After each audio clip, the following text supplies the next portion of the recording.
was just sort of like, hey, I could feel like it was at the tipping point, right? We were now or never, and I think I waited one more drive, and then went ahead and did it. The last thing I wanted to do was embarrass somebody, and I know because I know that this. Last thing I want to do is embarrass somebody. What up, though? I just had to kick it off with that quote again, man. I still can't get over that junk, though, man. What up, though? What's going on, though, man? What's going on, everybody? It's Aaron Duncan here. It is Wednesday. It's Wednesday, man. Live stream Wednesday. Panthers are kings. What up, though, man? There you go. What up, though? Had to get you on the broadcast.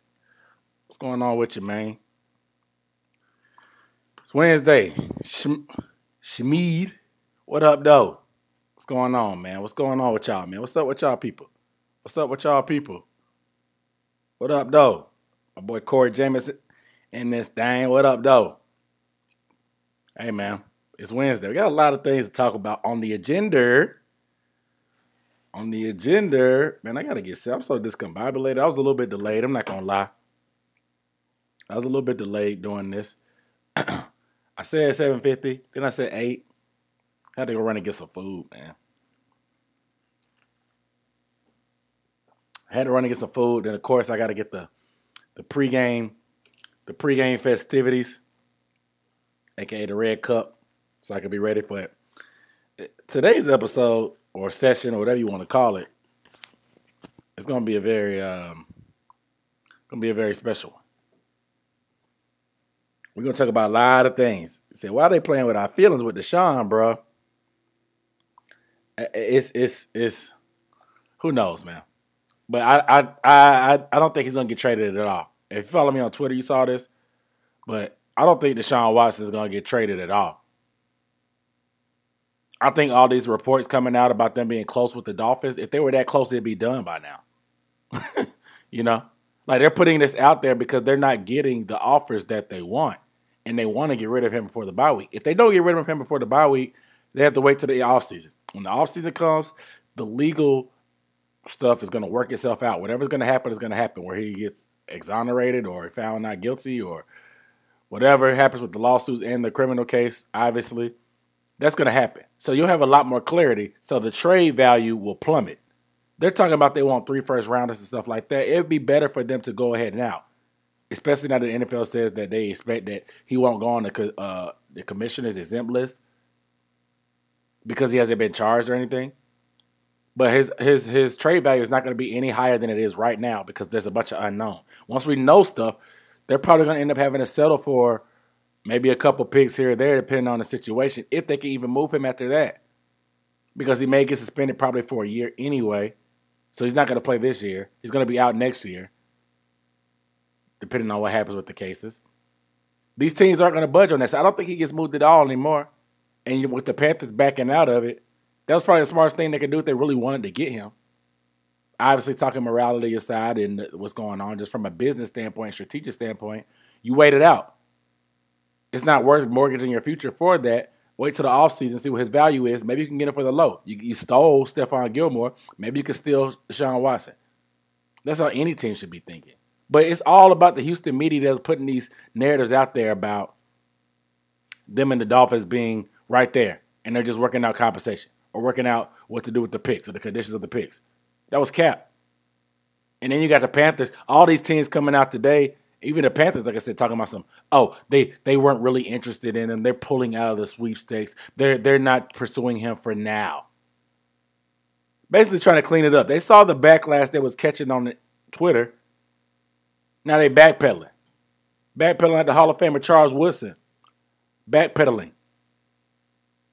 Because they're trying to say PR. They know the background that's been going on and how the fans felt about it. Obviously, some fans wanted Deshaun, others didn't. But they saw what the repercussions possibly could be. But at the end of the day, these people don't care. They're going to virtue signal and say that we want to see what he is like a person. We didn't get to talk to him and meet with him, so we want to be able to talk to him and look him in his eyes and ask him what he does in his spare time and what kind of person he is. Okay. You don't always get that luxury when it comes to trades. Did you do that for Stephon Gilmore? I mean, yeah, you talked to people, but you didn't get to see him for yourself. Did you do that for C.J. Henderson? It's like, so don't try to act like you wanted to do all this extra research to see what type of person he was. Like, don't. That's cap. That's cap. That's cap. My boy Antoine said that the shirt game looking crispy. All right, I'm saying I'm doing it. The pre-order link for the merchandise will be going up on Friday.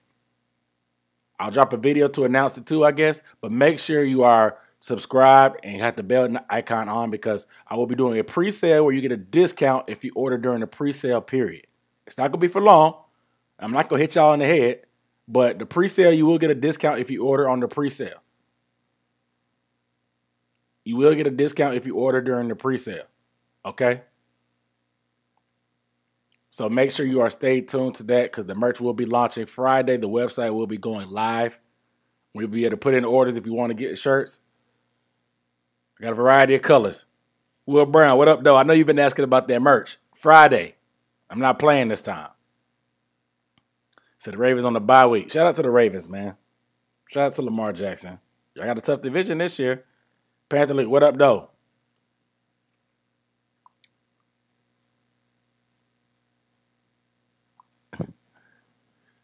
Everybody's saying, finally. All right. I got y'all. I just be nervous about putting stuff out there because, like, stuff is a lot of work.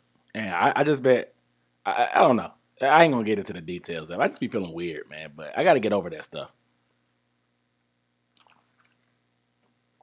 Red Cup. But, so, the Deshaun Watson thing, it'll work itself out eventually. You'll see what happens. But like I said, the best business move was to wait for anybody anyway, and I think this is going to happen. Somebody's saying they want Colin Kaepernick. I don't think they're going that route. I don't think that's just not the type of environment that we have in Carolina now. We don't have the coaching, not stability, but our coaching staff is too young and green to be able to take on that kind of PR. That's why I was really skeptical about the Deshaun Watson case the most.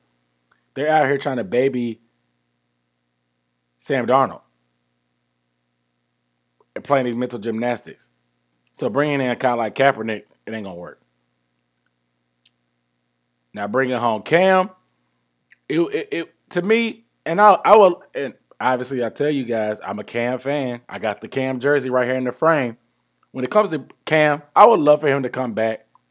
But I think the ship has sailed, man. Unfortunately. I think, one, they got too much pride to ever say, sorry, and we want you to play for us. And two, I don't think Cam would want to come to a team like that. Cam said on his YouTube channel the situation has to be right.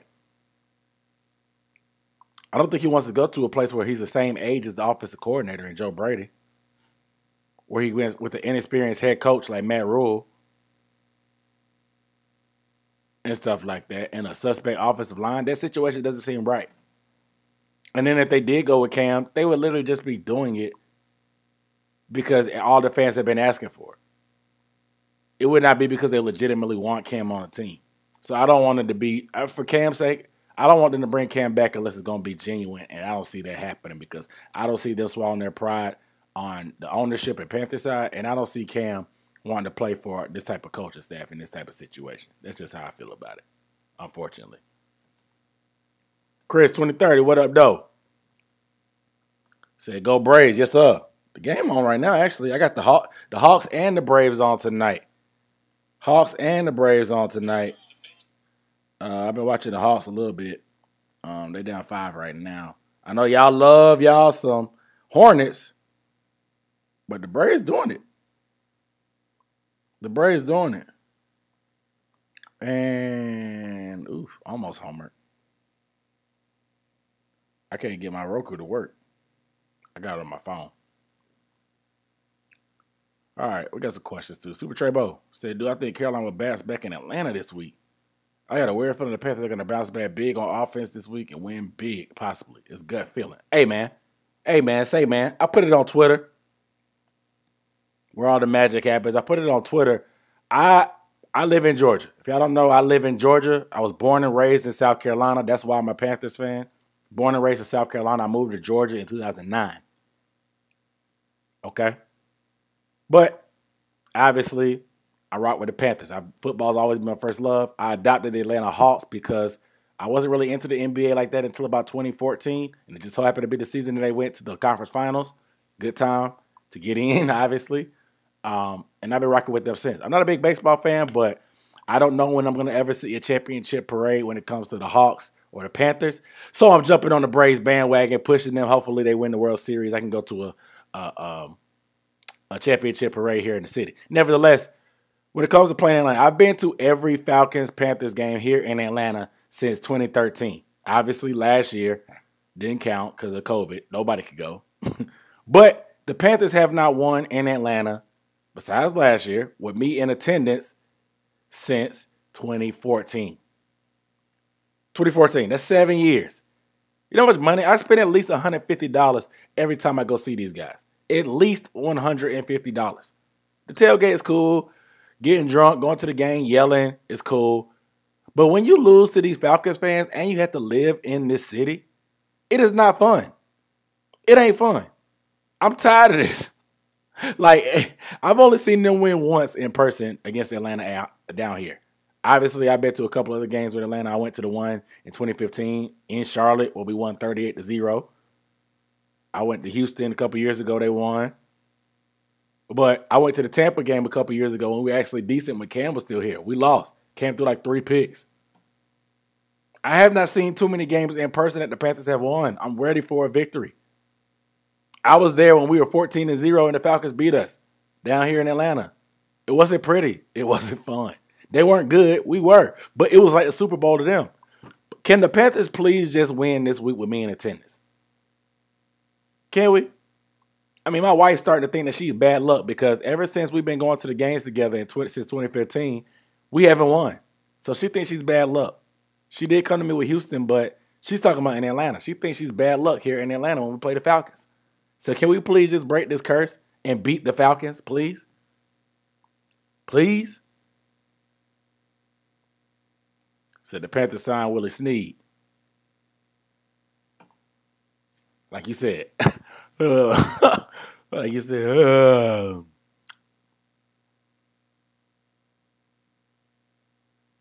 So what do you think about him throwing on a broken leg? I thought he left the game when it was broke. Morton? I thought he left the game after it was broke. I didn't watch the whole thing last night. I'm not going to cap.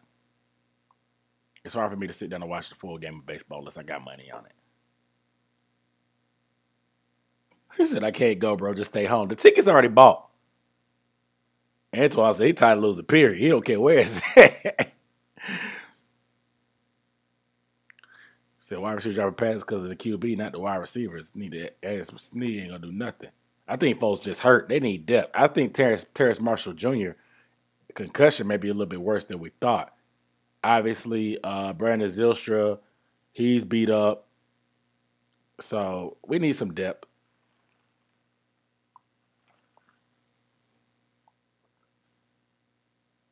So he did 16 pitches after that. That was wild. That's wild. Yeah, he said he played 16 pitches after. Dang. That's wild. Is that better than a bloody sock by Kurt Schilling? I think a broken leg is better than a bloody sock.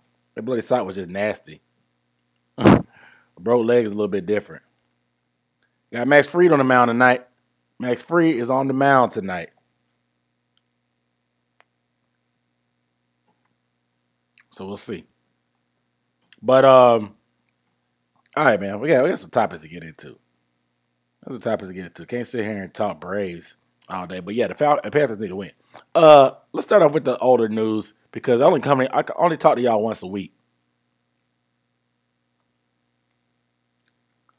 He said being a Carolina fan living in Iowa, Vikings, Packers fans sucks. Man, Packers fans are everywhere, man. They obnoxious too. They everywhere. And then the skull chance, yeah, you going through it, bro. Y'all make sure y'all get a video thumbs up if you have not, man. Y'all please give the video thumbs up. So that Sam look like he going through it. He is going through it. He going through it. Say he wanted to cry. Probably. He ain't cut for this, bro.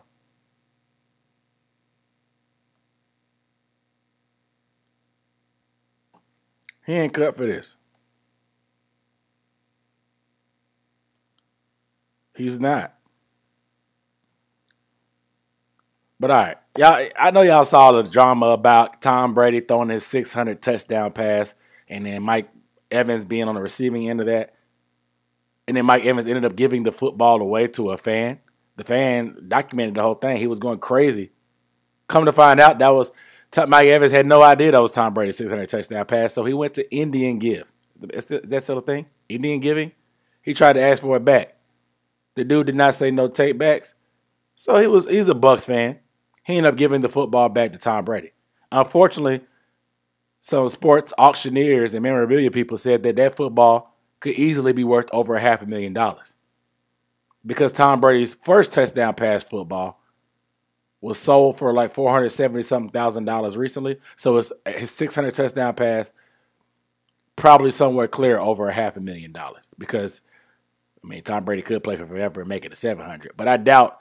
That'll probably be the biggest milestone he'll have for the rest of his career. Who knows how long he'll play, but we'll see if he gets to 700. Nevertheless, he gave it back.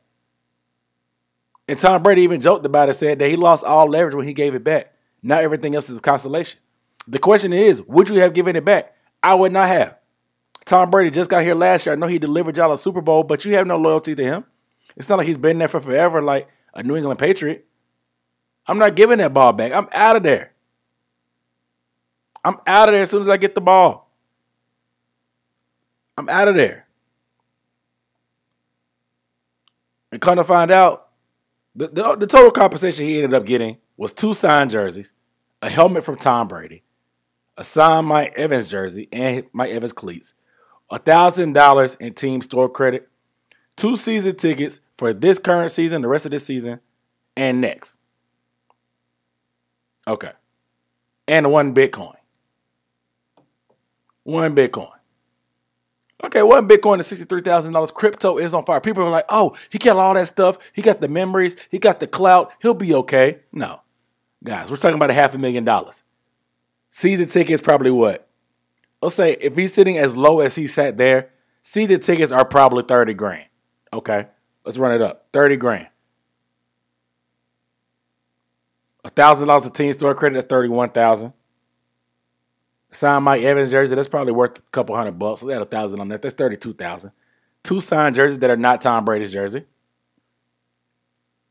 He got a helmet from Tom Brady, which is not Tom Brady's helmet, and which is not a signed helmet. So I'll give that $4 or $5 grand. And then a Bitcoin is 63. So let's round it out to about $115,000. $115,000. People saying, oh, he got a Bitcoin. Bitcoin is going to be worth so-and-so amount of dollars one day. I agree. I'm a heavy investor in Bitcoin. I literally buy a little sliver of Bitcoin every day because when it does get to $100,000 or $1 million or whatever it gets to, I will be rich someday. And I'll be able to do YouTube full time because I won't have to work no 9 to 5. But that's another story. But Bitcoin is not $500,000 today. I don't care how much it's going to be. And when it is $500,000, to get the value out of it, when you sell it, you're going to have to pay tax on it. So would I rather have $500,000 today or all this memorabilia in 1 Bitcoin for now? And then hopefully in the future it increases in value. Nah. It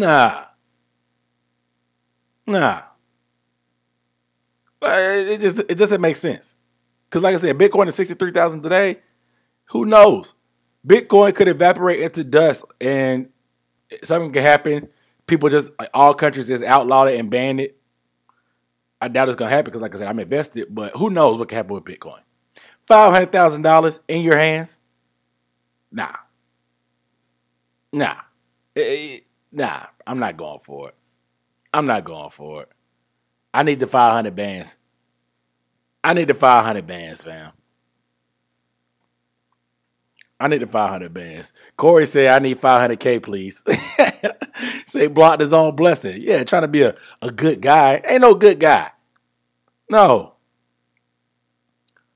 Super Turbo says, fun. I said, first Panther game was 2006 when Panthers played against Mike Vick. His last game, the Falcons. D. Williams ran Wildcat. Panthers won 10-3. That's an ugly game to go to. Not gonna lie. Says, ready to watch the Falcons beat the Panthers. Tyler P. been tooting that Falcons horn for a minute. I said, Malik Williams the truth. Let's go get him. So he made a bad choice. Bro, that's what I'm saying. Tom Brady was going to have to box me. He was going to have to box me. For real. I told Tom Brady he got to box me for it. We got to box. It could be like a friendly little boxing thing, like whatever. But like, he got to box me. We could put it on pay-per-view. We can make money from that. But I'm not giving up 500 bands for some Bitcoin, some jerseys, some season tickets. Man, no. And $1,000 in store credit? No. Man, no. Out of here with that. I'm not going for it.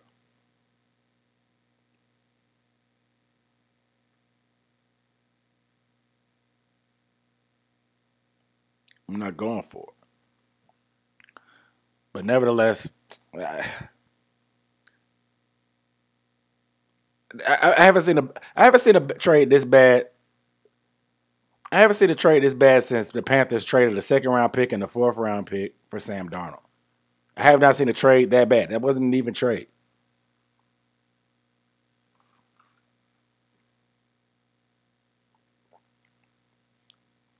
I'm not.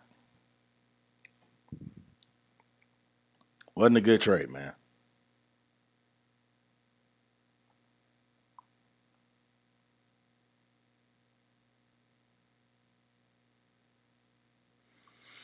But let's move on. So the NFL owners meeting, man. It's happening this week. So there's been a lot of news and headlines. There's a lot of times where they discuss rules and stuff and proposals for the offseason, different things that's going on. So there's a lot of things that came out. What didn't come out is emails. The Washington football team former employees sent a handwritten note and hand-delivered it to Roger Goodell, an NFL owner, saying they wanted the emails released. The NFL said they're not budging. They asked Roger Goodell if he felt like Dan Snyder had been held accountable for the egregious workplace that's been going on. Roger Goodell said he did. $10 million, said that's the heftiest fine they've ever laid on anybody. He said that's the heftiest fine they laid on any team, so he felt like he's been held accountable. Just because they haven't let him be around the team and he got fined $10 million, even though he's a billionaire. That's silly to me. That's silly. Like, who's buying that? The NFL is just so trash these days, like, from a moral standpoint. And people are getting all self-righteous and mad about Deshaun Watson actually having a trade market. Like, they didn't know the NFL's been crap. And I put it on Twitter. I said the NFL just rescinded a rule that prevented retired black players from getting compensation for concussions. The former policy made it difficult for black athletes to get compensation. There's $500,000 that you can get if you show that you have damage from dementia and concussions from obviously playing football. But there's a baseline test. That's how they test concussions.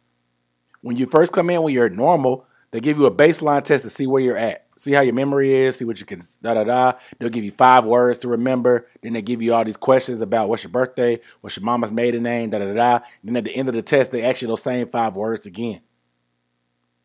Depending on how many words you get, they know. It's not a right or wrong answer. They just know, like, oh, hey, he's a 3 out of 5. And then when you have a concussion or they think you have a concussion, they give you the same test. If you test lower than that, they know that you have a concussion. If you test at the same thing, they think you're fine. You passed the test. So for the dementia thing in the settlements, some similar tests. But the baseline was lower for black people. It was lower for blacks because they just thought that black people were inherently dumber than whites. So there's a baseline for the average white man, I guess, that they had. And if any kind of retired player tested better than that, boom, $500K. But black people, they had their starting point right here. And so even though everybody knows there's nothing that has to do with your skin color that makes you smarter than the next man, you had to start, like, the baseline was down here. So even though the black people really supposed to start up here, if they tested down here, they were like, nah, you didn't meet that threshold because we had your threshold low. So they didn't meet that. They weren't getting paid. The NFL just got rid of that policy. And people want to be surprised that this type of stuff is coming out with the ownership and the emails and stuff, and surprised that Deshaun Watson still has teams wanting to trade for him. I'm not surprised. The NFL is trash, dog. It's a bad romance between like just fans in the NFL. Like they think the game is so pure, they want to ignore the BS. But the NFL's never blinked or been shy about being trash. Literally everything they have or they do has an ulterior motive. Breast cancer awareness, ulterior motive. Salute the service, it's ulterior motive. The national anthem before a game, ulterior motive. All goes back to money. These people don't care about anything but money. And so with these emails, they're not even going to, they haven't put out a report yet. People at least want a report. That's the bare minimum. But most people want the emails. I want the emails. I want to see. But if they release those emails, it's gonna pull everybody's card. You think Jon Gruden was bad? If they're protecting these emails that bad, and Jon Gruden dissed everybody. But they let that out as like a sacrificial lamb. That means everything else is 10 times worse.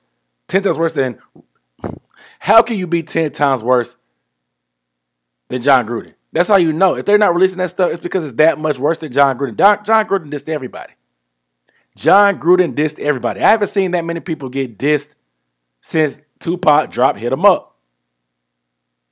If you're old enough to know, you know how Hit 'Em Up did. Tupac called out everybody by name. And Jon Gruden dissed Goodell. He dissed women refs. He dissed the concussion and flag rule. He dissed Colin Kaepernick. He dissed the anthem protest. He dissed Joe Biden and Barack Obama. This man dissed the president. He dissed the president before he was the president. That's wild. Like, he dissed everybody. And so for them to release that and not to release other dirt that's on the NFL owners, you know it's got to be 10 times worse. So they're going to protect each other. Mark Davis at the ownership meeting today, the Raiders owner, said that he thinks that a report should be at least released.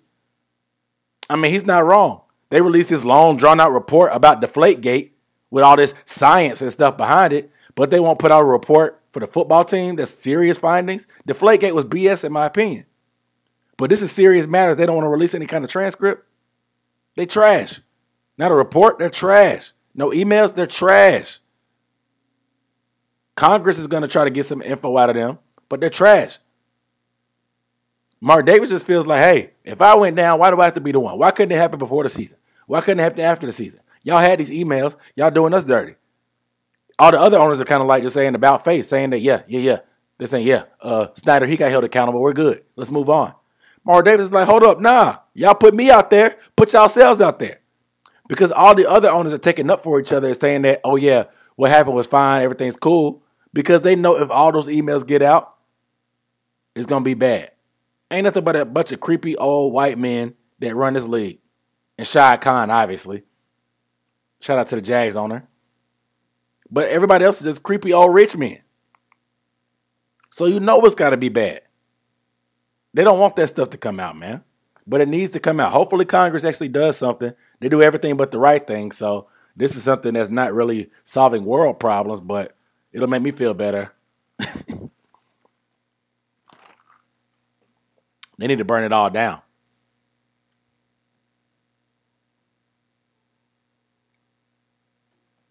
Yep, Sean Payton had to sit out and lost $10 million because of Bountygate.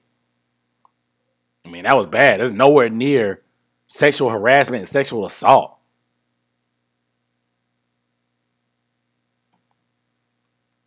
Nowhere near as bad. What up, Fayetteville? What up, though?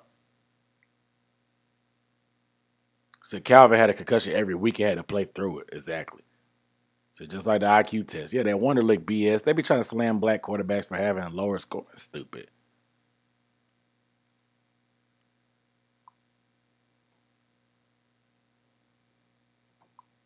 I mean, Jon Gruden wasn't talking about political views. He was just, I mean, he literally just, it's certain stuff I mean, clearly, I wasn't getting mad at him. He wasn't going to get fired for dissing the president. That's just, he dissed everybody. You can get fired for calling somebody Michelin Man lips. You sure can. It's racist. It's a racist comment. You go get it's 2021, bro. That's not the type you can't diss that many people. You can't diss that many people and expect to keep a job. But Mark Davis is right. The timing wasn't right. It wasn't right. It was a little unfair, but it is what it is from that standpoint. But what other things that came out of this meeting was the Los Angeles Rams owner. I can't even pronounce his name. I'm not going to try. He doesn't deserve to be called by name anyway.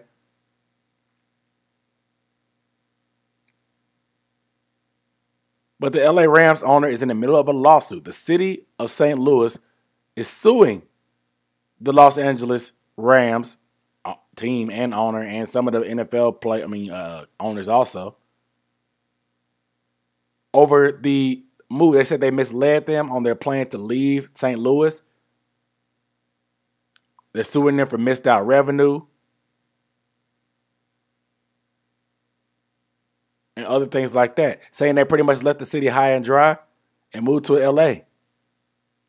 A part of this agreement was the LA Rams owner said that, okay, hey, if there's any kind of lawsuits that come up, it's called indemnification. That any kind of lawsuits come out, he would protect everybody else, all the other owners, he would protect them from it. So he would take the smoke. Any kind of legal fees, he would front it. There was a committee of 5 other owners that kind of helped that move, including Jerry Jones, I think, was it Bob Kraft, maybe a couple other owners too. They pretty much co-signed the movement to go to LA, so they're kind of on Front Street too, and they've been paying legal fees also. But once again, some emails got these owners in trouble. This is probably why they're scared about the football team emails. During the investigation, a judge wanted to get email records from some people involved. In those email records, there were some people that were opposing the alternative group because there were a couple other proposals. Some people wanted to go to Carson, California. Some people wanted to go to Inglewood and whatever. The Carson group wanted to compete. So they had a whole list of shade that they could throw on the other idea because they wanted to present their idea to be better. They wanted to be in Carson, not in Inglewood. So they said, okay, this is the reason why you should come here and not there and why this may be trouble. They said, okay, they can get, if you do it this way and go with them, you'll get sued. Somebody found their email and they're using that in the lawsuit. So they pretty much gave them ammo for the gun by finding the emails. So now he pretty much played himself. But now he's going back to the NFL saying that these legal fees are getting too high. They've been over 8 figures. 8 figures is tens of millions of dollars. Now he's asking for more help from the rest of the owners. He's like, hey, I know I said I was going to take the smoke for this, but I didn't expect it to be this bad because they got my emails, bro. So I need y'all help because we're going to lose because they've been trying to appeal through multiple courts and Supreme Courts. Supreme Court not going for it. And it's looking like they're going to either have to settle or get sued and go to court. So they're looking for more help from the other owners. The other owners are pissed off because, like, had you told us that we were going to have to be involved if any kind of smoke, we would have never let this LA move happen. Y'all told us that y'all would take all the smoke when we agreed to let this happen. And now it's different. So I've been surprised, man. The show me state talking about show me the money. You know, they call Missouri the show me state. They're going to get that bag. Somebody's going to get sued. I think it's bag season, man. I think it's bag season. But it's just interesting how emails get them caught up. Like I said, if you think they're going to let them Washington football team emails get out, or they're not going to fight without letting them get out, you got another thing coming. Another thing coming. Am I rooting for the Braves tonight? Of course I'm rooting for the Braves. Most def.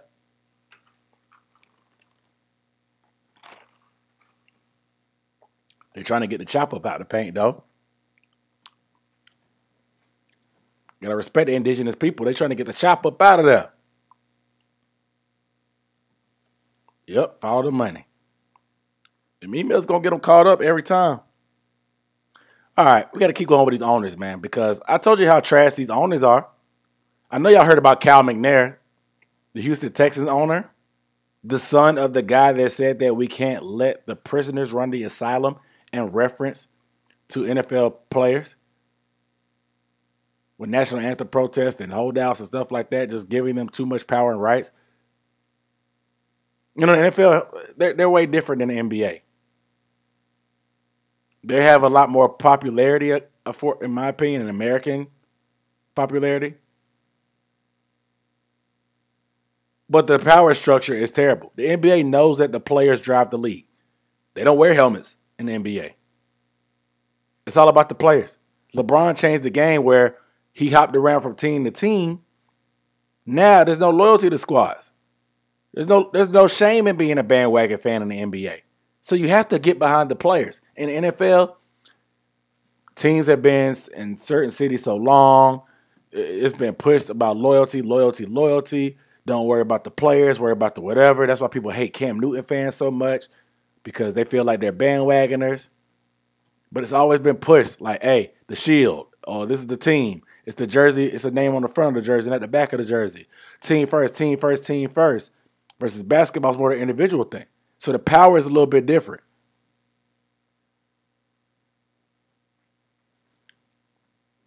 The power is a little bit different. So they want to keep that power. So him talking about the prisoners running the asylum,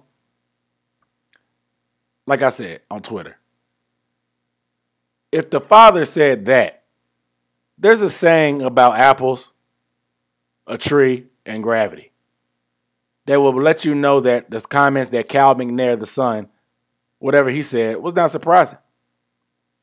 Obviously, he quoted the former president, Trump, by calling it the China virus at a charity event, saying that the China virus didn't allow them to have the charity event the previous year. Apparently, his wife busted out laughing. That was the funniest joke. She said that's the funniest joke he's ever told. Nobody else found it funny. Nobody. I mean, right, like that type of racism and corny jokes like that, nobody's going for that. But is anybody surprised? Now he's backpedaling. They always do. They backpedaling. They sorry they didn't mean to offend anybody. Nobody's going for that, man. Nobody's going for that. Nobody's going for that. And at this point, nobody's surprised either. Not just because it's him, but just because he's an NFL owner. I feel like there's an 85% chance that any NFL owner is just a bad dude.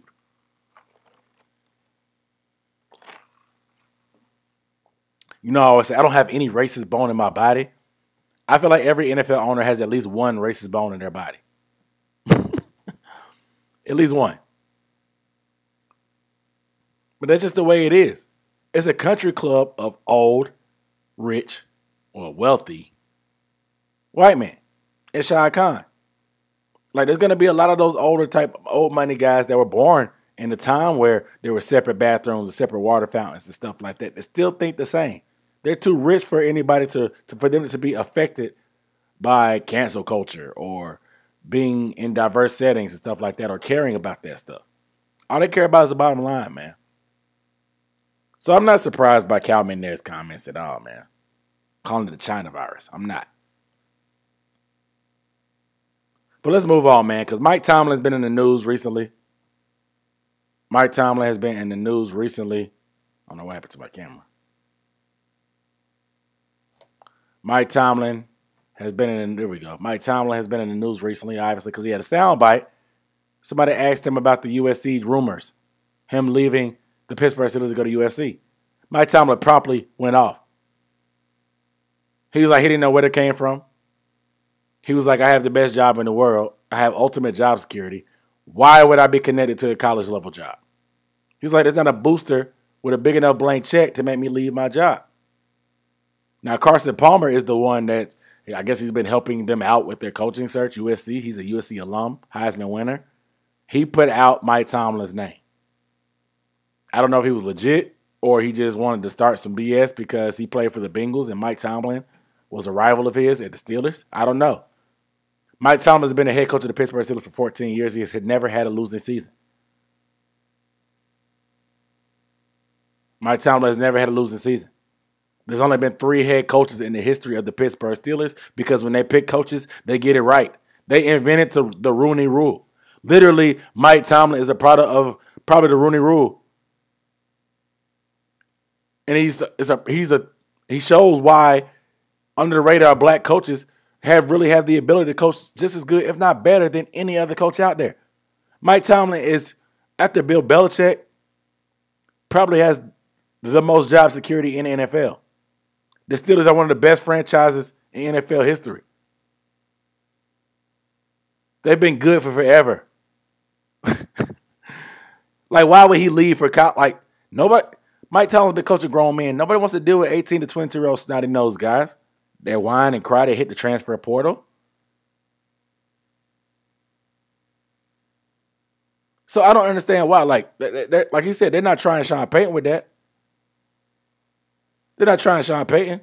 They're not trying Bruce Arians. They're not trying Sean McVay. These are people that can't even sniff Mike Tomlin's jockstrap, but they're not trying them. So it really just didn't make sense. I didn't really understand it, but he went off and let them know. It's just so random for them to start these rumors about him. Like, literally, the last coach I would think that would go coach college football is Mike Tomlin. And probably Bill Belichick, too. Bill Belichick just seems like he hates everybody anyway. In particular, 18 to 22-year-olds probably wouldn't fly with him. But, I mean, Mike Tomlin literally is the man. I don't even like really like the Steelers like that, but Mike Tomlin is the man. But it is what it is. I mean, they do. Some of these black coaches be going through it, man. And that's why they got the Rooney Rule. They've changed the Rooney Rule again. They started it because black people and minorities weren't getting interviews.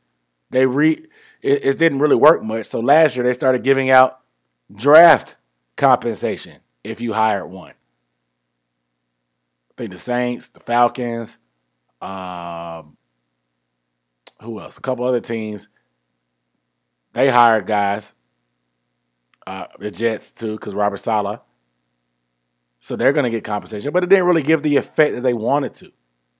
And a lot of times a lot of these ownership places, they know who they want to have in mind. They just do these token interviews to check the box for the Rooney Rule so they don't get fined. They do these basic phone call virtual interviews just to get up out of there. Now they changed the rule where black coaches, one minority coach, has to be interviewed in person. Because sometimes that's what it takes.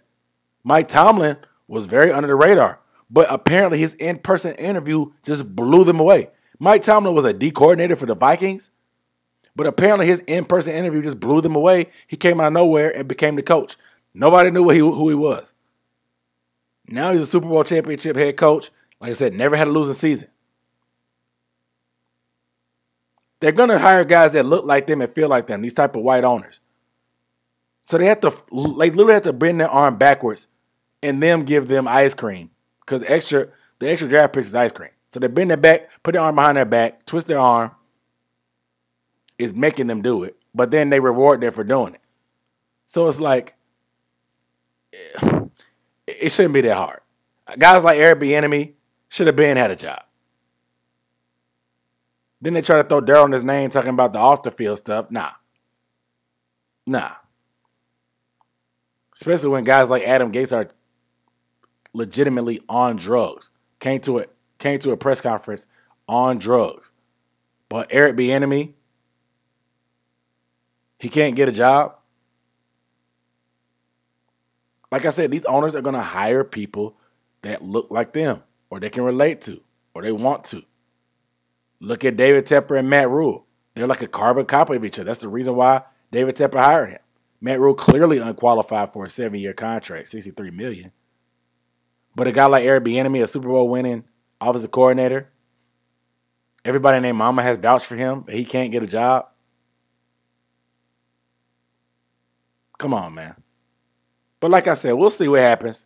The NFL is trying on that standpoint, but these token interviews are just going to be whatever.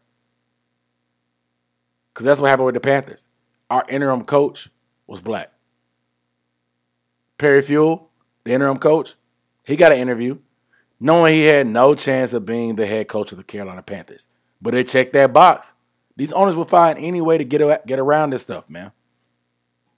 They are. It's about power, bro. It's about power and it's about money. It's about power and it's about money. But anyway, let's talk about these teams in the NFL that are tricks or treats. That's what I want to talk about. It's Halloween time. Halloween is coming up on Sunday. It's going to get real spooky and scary around the NFL. So, have I heard about Matt Rule going to Penn State? I did hear the rumors. But they're going to keep linking Matt Rule to any head coaching job in college until the Panthers are either halfway decent. It's going to happen. Until the Panthers are halfway decent, Matt Rule will be linked to everything. Dang, Matt Freed done got touched. He done gave up 4 runs. Jesus Christ, in the second. But we got to talk about these teams, man. Who's tricking and who's treating? Who's the tricks? What teams are tricking us? Good or bad? What teams are tricking us? There's a lot of teams that are dressed up in costumes right now because it's that time of year. But which teams are tricking us? Which teams are really the treat? Which teams are really the treat? Who's tricking us? The New Orleans Saints are 4-2. They just got a win on Monday Night Football primetime. In the rain, they beat Geno Smith and the Seahawks. They beat Geno Smith and the Seahawks. But are the Saints tricking us, or are they really a treat? I'm saying they're tricking. Because they beat the Packers and blew them out. That came out of nowhere. But they lost to the Panthers, who everybody seemed to see that they're probably not as good as everybody thought they would be. They got dominated by the Panthers. They beat the Patriots at the Patriots before Mac Jones started balling like he has been. And then they lost to the Giants in overtime, and then they beat the football team. And then they beat the Seahawks, who had no Russell Wilson.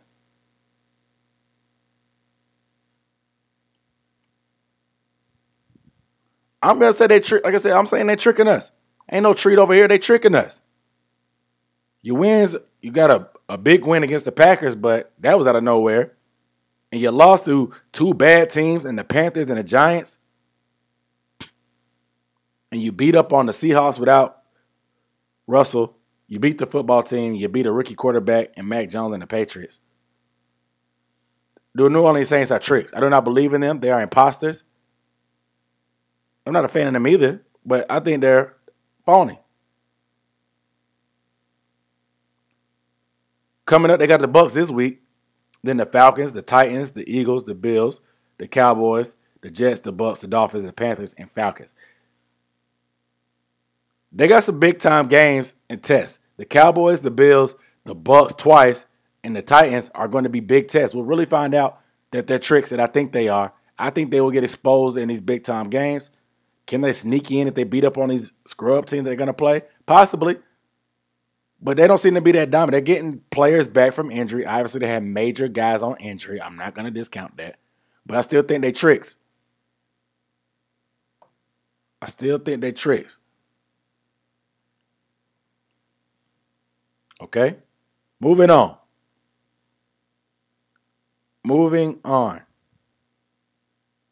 The Minnesota Vikings. They're sitting at a record of 3-3 right now. They'll be coming out their bye week. They'll be playing the Dallas Cowboys this Sunday. But they've lost to the Bengals and the Cardinals in close games. They beat the Seahawks with Russell Wilson. Lost to the Browns by a touchdown. Beat the Lions close. Beat the Panthers in OT. Every game they play is close. Are they tricks or are they treats? This one is a hard call. But I'm going to say they're tricks. They have a tough stretch coming up where they will get beat up. They will get beat up. They got the Cowboys this week. Then they're at the Ravens, at the Chargers. They got the Packers, at 49ers and at Lions, so they're a little bit whatever. Then the Steelers, the Bears. But then they got the Rams, Packers, and Bears to finish the season. I'm counting 6 losses right now unless they look legit. We'll find out. But I still think they're tricks because they could get these next few weeks, they could go 0-4. The Cowboys, Ravens, Chargers, and Packers, they could go 0-4. They've already had their early bye week out the way.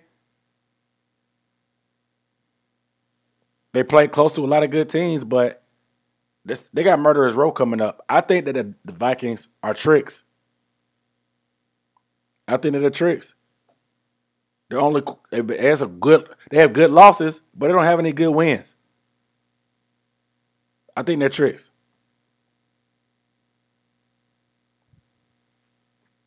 Who's next?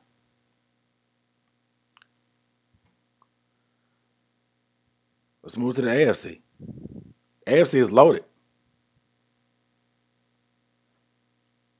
The Tennessee Titans. We saw them get the big-time win this past week in primetime against the Bills.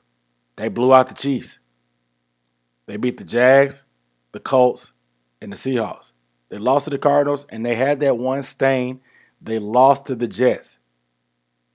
They lost to the Jets, man, in overtime. Yeah, they had injuries, but you can't lose to the Jets. Are the Titans tricks or are they treats? It's hard for me to say, but I'm going to say they're treats just because of their schedule. They can run the ball. They have a steady quarterback. They have weapons on the outside. I'm not a big fan of the Titans, and we did contender or pretender a couple weeks ago, and I said they were pretenders.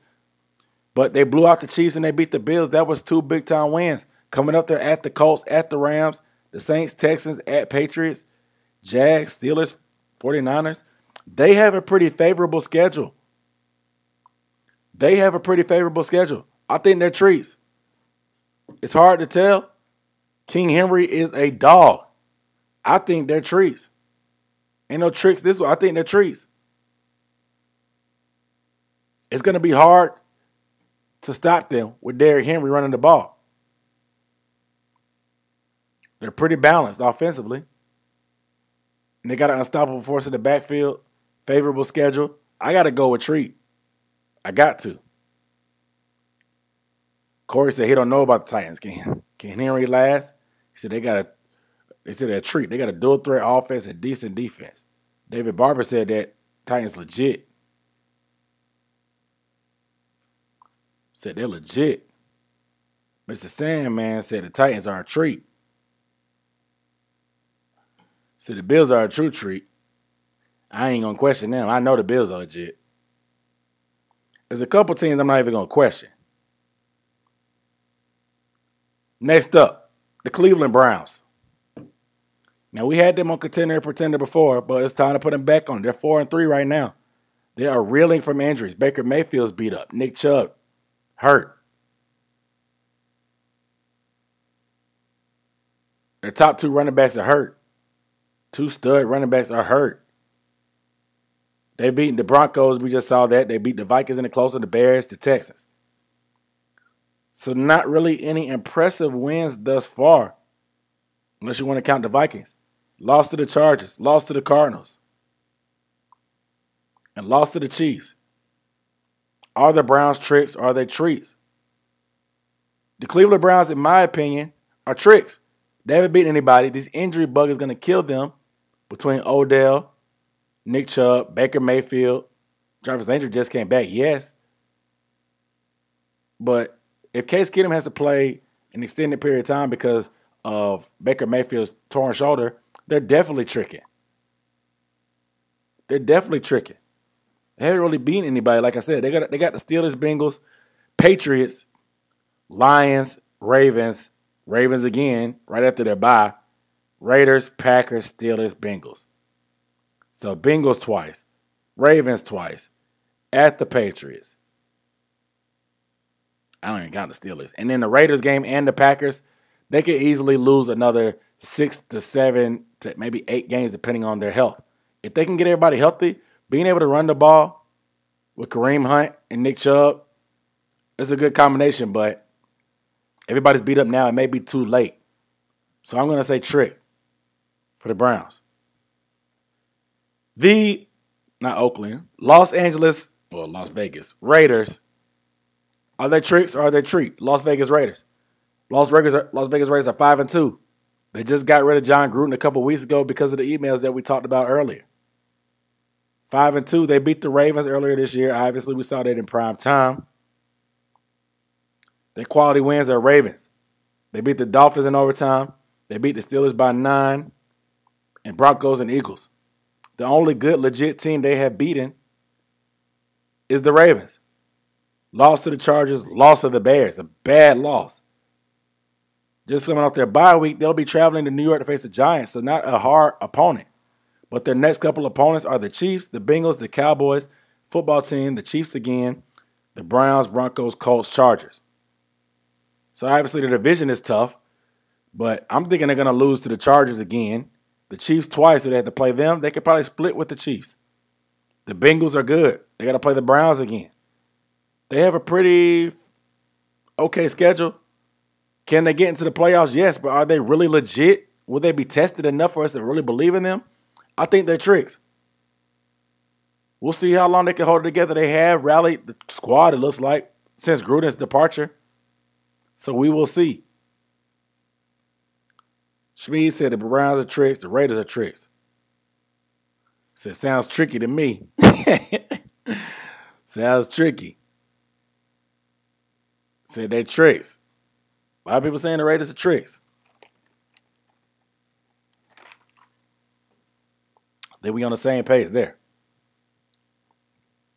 I think we're on the same page there. So, the Kansas City Chiefs. We got to talk about them, man. They're 3-4 right now. 3-4. Are the defending AFC champs tricks or treats this year? The Super Bowl hangover has hit them so hard. They've lost. They got blown out and embarrassed by the Bills. Blown out and embarrassed. Like, literally embarrassed. Excuse me, the Titans. But they did lose to the Bills. They got beat by 18 points. Their only wins are against the Eagles, the football team, and the Browns. They've lost to the Ravens, Chargers, Bills, and Titans. They've lost to some heavy hitters. Are they tricks or are they treats? I'm going to say they are treats. I think they can turn around and sneak into the playoffs. I can't count out Patrick Mahomes. Let's listen at their schedule. The New York Giants, the Packers, the Raiders, the Cowboys. It's a tough slate for them. Those four are tough. Not the Giants may be a gimme, but 3 out of the next 4 are tough. Bye week, Broncos is a gimme. The Raiders is going to be hard. Then the Chargers, Steelers, Bengals, Broncos. They're going to have to beat some good teams, but I think they are a treat. So I think they can beat some of those good teams. They lost to some good teams. Eventually, those games they got to turn around. Yeah, they've been blown out. But that Chargers game was a one-score game. The Ravens game, we saw that in prime time. It was close. They've played. They can turn it around. But the Super Bowl hangover is real, though. Like, it's never been real. Patrick Mahomes is human. There's a lot of drop passes. There's a lot of drop interceptions. Their defense is Swiss cheese. But I still I can't count out Patrick Mahomes and Andy Reid, Tyreek Hill, Travis Kelce. I can't. And that's not even me going off any kind of logic. That's just going off my gut. I got to call the Kansas City Chiefs treats. The only trick is that they're 3-4, and that's an aberration of what they really are. That's the trick. That's the trick. But they are a treat. Let's move on. I guess last but not least,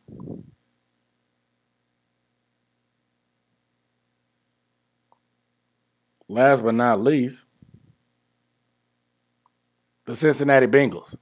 Are they tricks or are they treats? The only reason I'm putting them on this list is because they're 5-2, and this is unprecedented from them. Second-year quarterback Joe Burrow. Rookie wide receiver Jamar Chase is going crazy.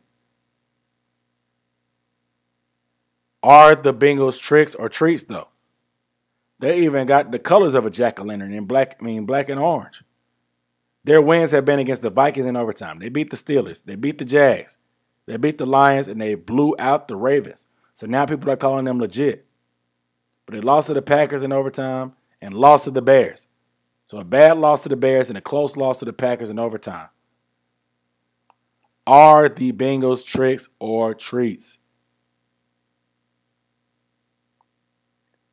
I'm saying tricks. I'll be wrong probably about this. Eventually I may pay for it, but I just can't trust them. They're too young. I think they may be another year or two away.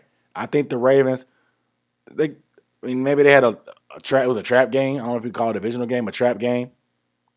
After they blew out the Chargers, they came back and got whooped. I know the Ravens have had a lot of injuries. The Ravens will eventually get healthy.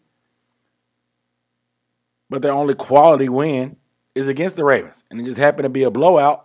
So it's inflating everybody's perception of the Bengals. Let's see what they got next. They got the beat-up Browns, the bye week, then the Raiders, Steelers, Chargers, Niners, Broncos, Ravens, Chiefs, and at the Browns. They're going to get tested. The Raiders will be a test. The Chargers will be a test. The Ravens will be a test again.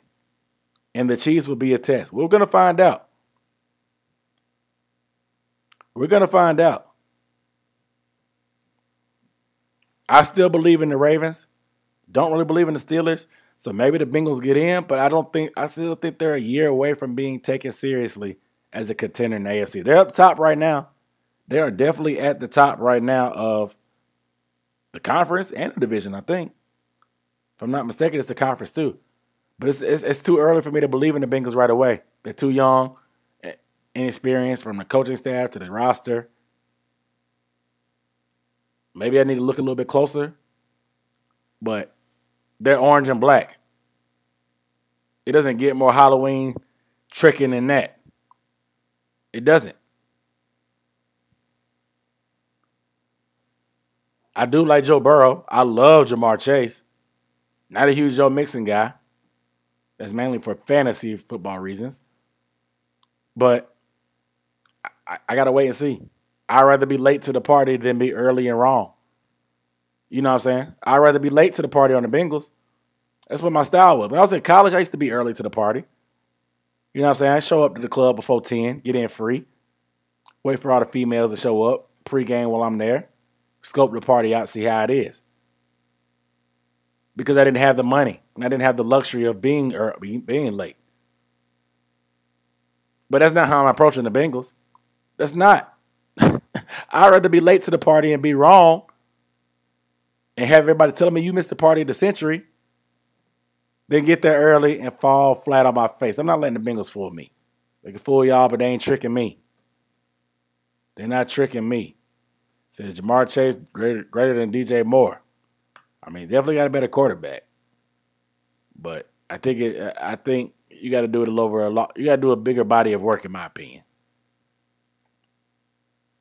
Let's get these comments. Saying the Bengals should have beat the Packers if it went for the kicker. Yeah, true. Corey, well, the Vikings also should have beat the Bengals if it went for their kicker too. So it's a wash, in my opinion, David. Said they tricked. Ravens flop. Said the QB is an alpha dog. Said Joe is a dog. Like I said, Chase is greater than Moore. I don't know. It's hard to argue. So our problem on defense other than stopping the run is over the top middle. Vikings done over the middle stuff on the 3 times that game. Oh, Jay Issue talking about the Panthers.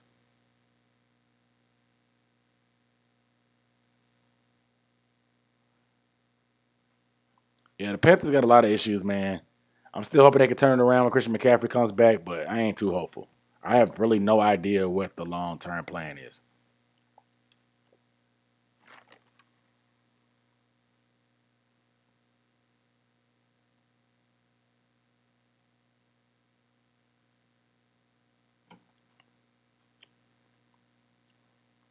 Nevertheless, that is it for this installment of Trick or Treats. Catch me next Halloween. Catch me at the Falcons game this Sunday. If you're going to be there, let me know. Holler at a player when you see him in the streets. I will be out there tailgating with my classic Panthers pullover jacket. It's so dope. It's so dope. Speed said house one. It's so dope. But like I said, merchandise, the website will be launching Friday. Be sure to subscribe and hit the bell icon if you have not, because the bell icon is making a notification. I will probably do an announcement video too, I guess. It won't be up long, but it'll be up there. But there will be a pre-sale deal. If you order pre-sale, you will get a discount. The pre-sale orders will come in. The shipping will be there'll be a date where stuff will ship at a later date. But the pre-sale is the only way to get a discount on stuff that launches. It's the pre-launch, pre-sale discount. It's finally dropping Friday. The merchandise, obviously, you see the shirt I have on. This is the type of model it's going to be. We're going to start out, and we're going to branch out from there. But I got this in a bunch of colors.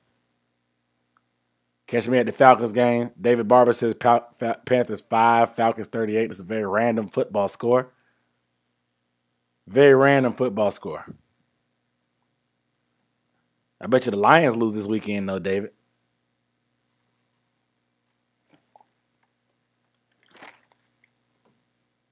Bet you the Lions lose. But yeah, man, merchandise, the T-shirts will be dropping pre-launch. Like I said, to get a discount on the pre-sale, you will be able to pre-order through the website. I appreciate y'all being patient with that. But I mean, I'm going to get up off there. Videos coming of the Panthers and Falcons preview tomorrow, obviously. I'm going to break it down, giving my prediction. Hopefully we can get a win. Like I said, I haven't seen a win in person in Atlanta since 2014. I've been going every year, except last year because of COVID. Hopefully that happens. I appreciate y'all rocking with me, man. Until next week, every Wednesday, 8 o'clock, the Dunk on Demand show. See y'all next time. Peace.